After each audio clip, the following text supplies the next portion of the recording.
आपण पाहतात BN news Badlapur नामा।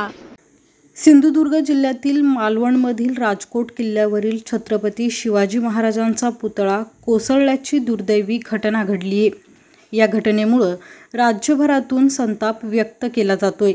महाविकास आघाडी देखील आक्रमक झाल्याचं पाहायला मिळतंय। याच पार्श्वभूमीवर आज राष्ट्रवादी काँग्रेस शरदचंद्र पवार पक्षाचे शहर अध्यक्ष शैलेश वडनेरे यांच्यामार्फत बदलापूरमधील बस डेपो जवळील छत्रपती शिवाजी महाराजांच्या पुतळ्याला दुग्धाभिषेक करण्यात आला।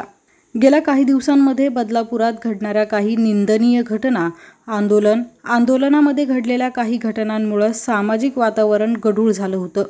त्यामुळे शहरात शांतता राहावी यासाठी महाराजांना साकडं घालण्यात आलं।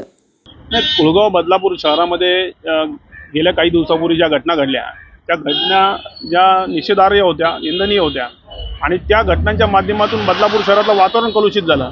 या ठिकाणी आंदोलन झालं। आंदोलनामध्ये अनेक प्रकार घडले।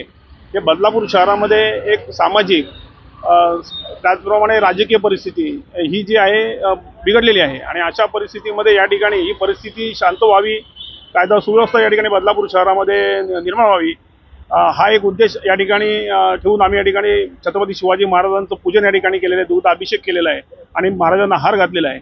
आणि त्याचप्रमाणे अलीकडेच आपण पाहिलेलं आहे की छत्रपती शिवाजी महाराजांचा जो पुतळा त्या ठिकाणी निकृष्ट दर्जाचं काम केल्यामुळे तो त्याचं काय ती घटना घडलेली आपण पाहिलेली आहे।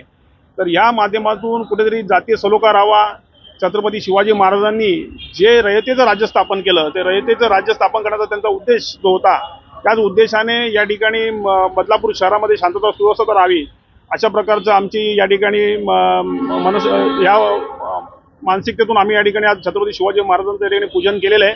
आणि बदलापूर शहरामध्ये कायदा सुव्यवस्था नागरिकांनी देखील पाळावी आणि पोलीस प्रशासनाने पाळावी या अशा प्रकारची आमची भूमिका आहे। तर बदलापूर शहरामध्ये छत्रपती शिवाजी महाराजांचा जय जयकार करून जयघोष करून या ठिकाणी बदलापुरामध्ये शांततेचं वातावरण राहावं, जातीय सलोखा राहावा आणि जनजीवन सुरळीत राहावं हीच या ठिकाणी आमची मागणी राहील।